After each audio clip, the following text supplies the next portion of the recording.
मंदिर में भीड़ लगी है और धनिया नहीं आई है। जितनी बेचैनी धनिया को शिव से मिलने की थी, उतनी बेचैनी मेरे कैलाश अधिपति शंकर को धनिया से मिलने की थी। उतनी बेचैनी। वो लाइन फिर स्मरण में लाइए। तुझसे मिलने के लिए तेरी कसम, तुझसे मिलने के लिए तेरी कसम, एक मुलाकात जरूरी है सनम, एक मुलाकात जरूरी है सनम। धनिया घर में रो रही है, बिलख रही है। आज बाबा का दर्शन शिवरात्रि पर नहीं हुआ। शिवरात्रि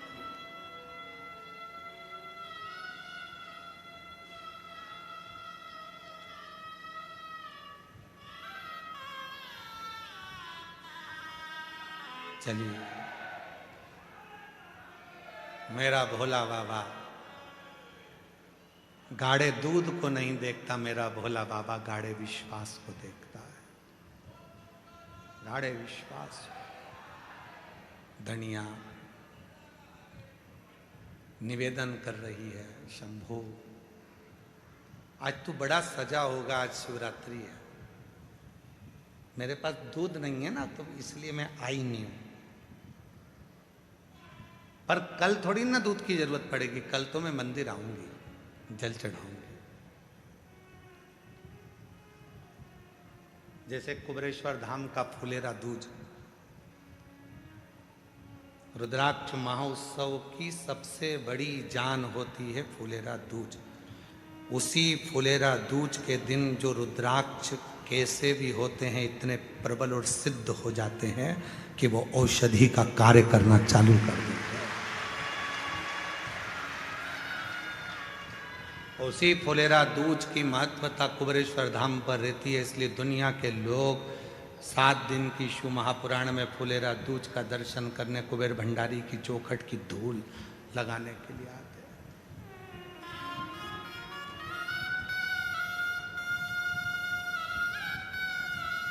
और अब की बार तो बाबा ने बड़ी कृपा करी कि कथा के छठे दिन, जिसको हम लोग शिवरात्रि कहते हैं, छठे दिन को, उसी दिन फुलेरा दूज भी पड़ रहा है 19 तारीख को। तो कथा की जो शिवरात्रि है वो भी 19 तारीख को है, और फुलेरा दूज भी 19 तारीख।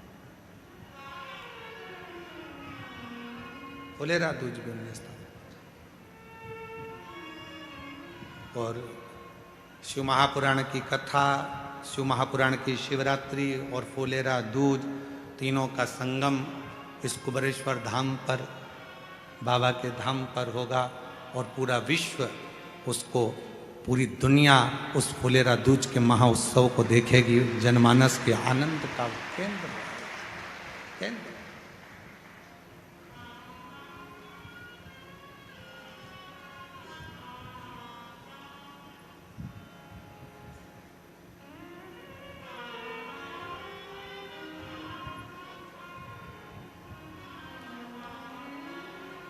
धनिया के मन में आया कि मैं कल आऊंगी, कल आऊंगी।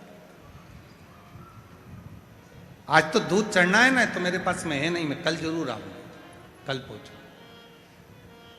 शिव जी से वो ऐसी बात कर रही है मन मन में। आप लोगों में से कई मेरी बहनें ऐसी हैं, कई मेरी जीजियां, कई मेरे जीजा, कई मेरी बेटियां, कई बेटा, कई मेरे बुजुर्ग माँ बाप ऐसे हैं जो बैठे बैठे भगवान से बात करते रहते हैं। बात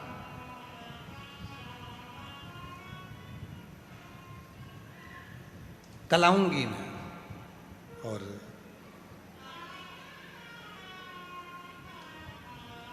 दूसरे दिन पहुंच गई, लोटा भर के जल था।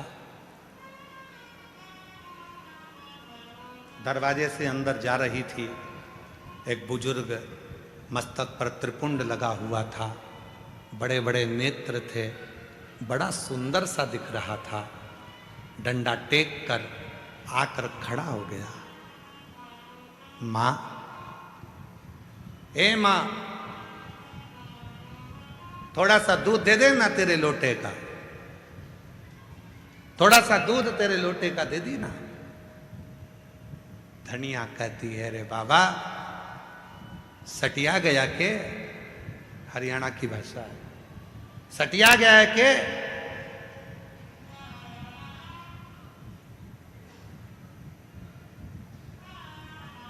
ए बुढ़ा, सटिया गया के तू? हरियाणा की भाषा, सटिया गया के तू? अरे सटिया या नहीं हूं। ओ ताई, लद्दूध पवा देना, लद्दूध। अरे मेरे लोटे में तो जल है, कहां दूध धरा है? दे तो दे, पानी पिला दे ला। धनिया ने जो लोटे में से जल डाला, जल तो नहीं था, दूध गिर रहा था और मेरा महाकाल पी रहा था। लोटे में से जल गिर रहा था और मेरा महाकाल पी रहा था। मेरा शंभु उसको ग्रहण कर रहा था, शिव ले रहा था। धनिया की आंख से आंसू बह गए, दौड़कर मंदिर में पहुंच गई। शिव लिंग के सामने कहती है, आज तो तेरी ये बेटी ना दूध ला पाई ना जल ला पाई। शिवलिंग में से महाकाल प्रकट होकर कहते हैं, मैंने तो बाहर ही तुझसे दूध ले लिया था और जल। विश्वास है तो सियोर का कंकर भी शंकर है, और विश्वास नहीं है तो पूरी दुनिया में कितने भी मंदिर चले जा, तुझे शिव कभी नहीं मिल सकता है। शिव नहीं मिल सकता। मेरा ओ घड़दानी, मेरा शंभु, मेरा त्रिकालदर्शी, मेरा कैलाशी, मेरा अविनाशी, मेरे शिव गाढ़ा दूध नहीं देखते। मेरे शंकर भगवान गाढ़ा विश्वास देखते हैं कि तेरे अंदर विश्वास कितना है, भरोसा कितना है, दृढ़ता कितना भरोसा, कितना विश्वास। और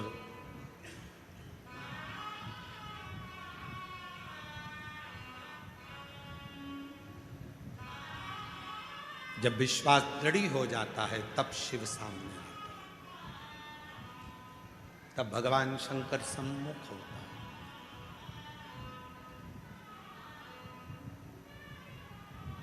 उसको पहचानने के लिए बहुत कुछ जरूरत नहीं है कि तुम बहुत सारा आडंबर दिखाओगे, बहुत सारा दिखावा करोगे तो शिव तुम्हारे सम्मुख में होंगे। शिव को कुछ नहीं, शिव तो सहज सरल, शिव शिव है।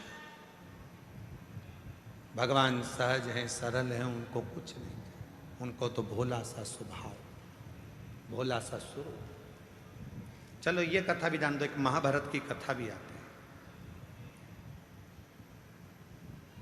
महाभारत का एक चरित्र आता है। महाभारत की कथा में एक वर्णन आता है, कुरुक्षेत्र में महर्षि मुद्गल जी रहते थे, शिव के भक्त थे। एक नियम उन्होंने अपनी जिंदगी में बनाकर रखा था मुद्गल जी ने, महर्षि मुद्गल ने एक नियम बनाया था। फसल कट जाती थी, फसल के दाने जो जमीन पर गिरते थे, उन दानों को, फसल के दानों को उठाकर लाते थे, उससे भोजन पकवाते थे और उससे 3 भाग कर देते थे। एक भाग परिवार का, 2 भाग एक संत ऋषियों का और दूसरा घर पर आए हुए अतिथियों का। 3 भाग होते थे।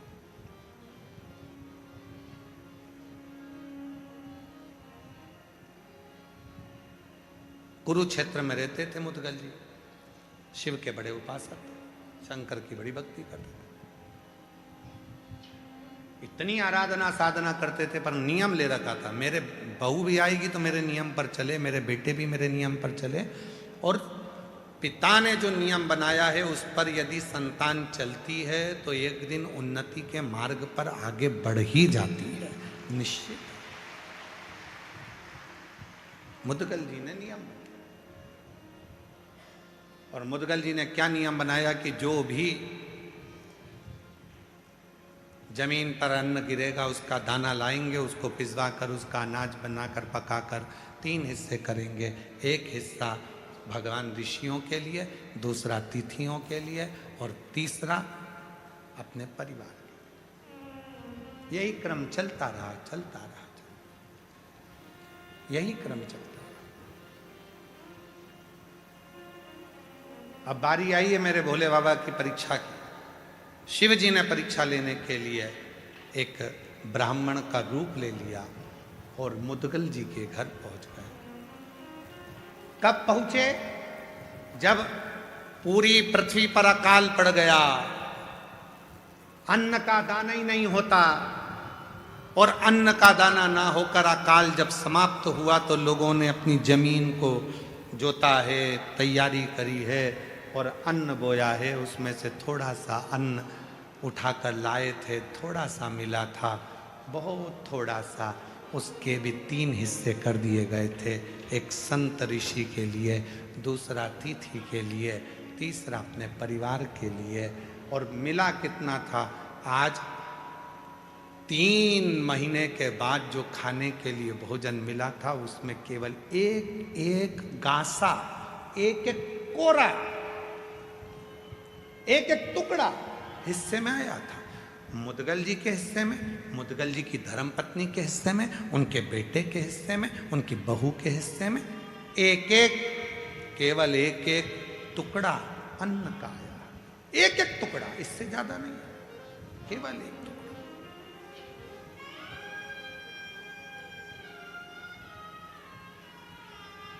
बाबा पहुंच गए। बहुत परीक्षा लेता है बाबा। कल आपको कथा में कहा था, सबसे पहले याद रखना, शिव तुम्हें धन नहीं देंगे, दौलत नहीं देंगे, संपदा नहीं देंगे। शंकर भगवान सबसे ज्यादा तुमको क्या देंगे? तुम्हें प्रखर, प्रबल धैर्य धारण करना तुम्हें सिखा देंगे, तुम्हें मजबूत कर देंगे। सबसे पहले शिव तुम्हें मजबूत ही देते हैं, तुम्हें प्रबल बनाते हैं। इतनी ठोकर मारेंगे, इतनी ठोकर मारेंगे कि तुमको मजबूत बना दें। और ठोकर जिंदगी में याद रखना, ठोकर कभी पहाड़ से नहीं लगती, ठोकर हमेशा छोटे मोटे पत्थर से ही लगती है। ठोकर कभी पहाड़ से नहीं लगती। कौन है जिसको पहाड़ से ठोकर लगी? एक को लियाओ पकड़ के कि जिसको पहाड़ से ठोकर लगी हो। पहाड़ से ठोकर कभी किसी को नहीं लगती। ठोकर हमेशा छोटे मोटे पत्थर से ही लगती है। इसलिए घर जो टूटता है वो छोटी मोटी बात से टूटता है, बड़ी बात तो धरी की धरी रह जाती है। बहुत बड़ी बड़ी बात निकल जाएगी, बहुत बड़े बड़े काम निकल जाएंगे, बहुत बड़ा बड़ा समय निकल जाएगा, पर छोटा सा समय व्यक्ति को झंझोड़ कर रख देता है। वो छोटा सा, क्योंकि ठोकर छोटे पत्थर से ही लगती है, छोटे पत्थर।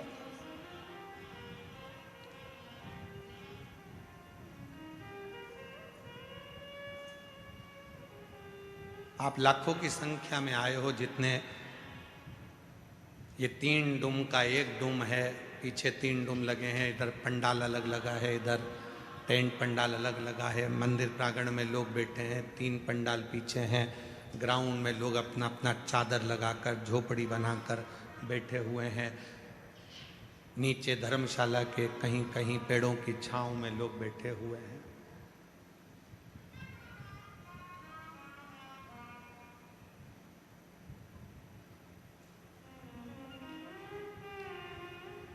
हमको उम्मीद नहीं थी कि तुम इतने लाखों की संख्या में तुम यहां पहुंच जाओ।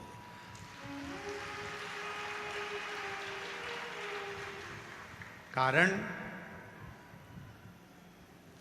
अब की बार हमने कथा में बहुत कम मात्रा में निमंत्रण दिया। क्यों? क्योंकि व्यवस्थाएं करने में हमको लग रहा था कि ये पहले रुद्राक्षोत्सव वहाँ होता था, जगह छोटी पड़ती थी, फिर करा, व्यवस्थाओं को बढ़ाते बढ़ाते आज इस ग्राउंड को भी कहीं अहंकार होगा तो वो भी टूट गया, जो आप इतनी संख्या में पहुंचे हो गागर में सागर। पहले पिछले रुद्राक्ष उत्सव का रजिस्टर देखे तो उस रजिस्टर में था कि 80 कुंटल आटा एक दिन में उठता था। आज का रजिस्टर यदि आप चेक करेंगे तो 250 कुंटल आटा एक दिन में उठ रहा।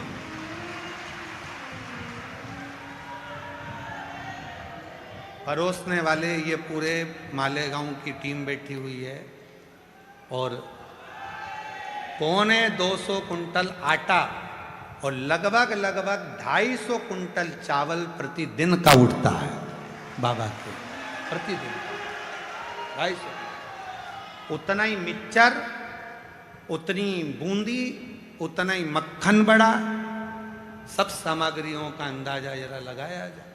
और आप लोगों ने गागर में सागर भर दिया। समिति ने भी पूरी व्यवस्थाएं कि शौचालय आपको मिले पक्का, कहीं इधर उधर भटकना ना पड़े, जीजियों आराम से स्नान कर सकें। 5 रुपए की पानी की बोतल, पीने के पानी के लिए बड़े बड़े, जो हमने पहले कहा था कि नगर पालिकाओं में बड़े बड़े आरओ के पॉइंट लगते हैं, ऐसा केवल कुबरेश्वर बाबा के भक्तों के लिए, बाबा के लिए लगाया है। ऐसे चार्जिंग पॉइंट,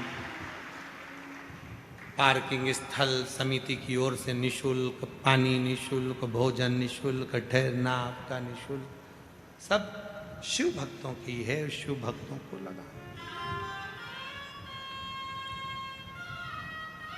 भक्ति है।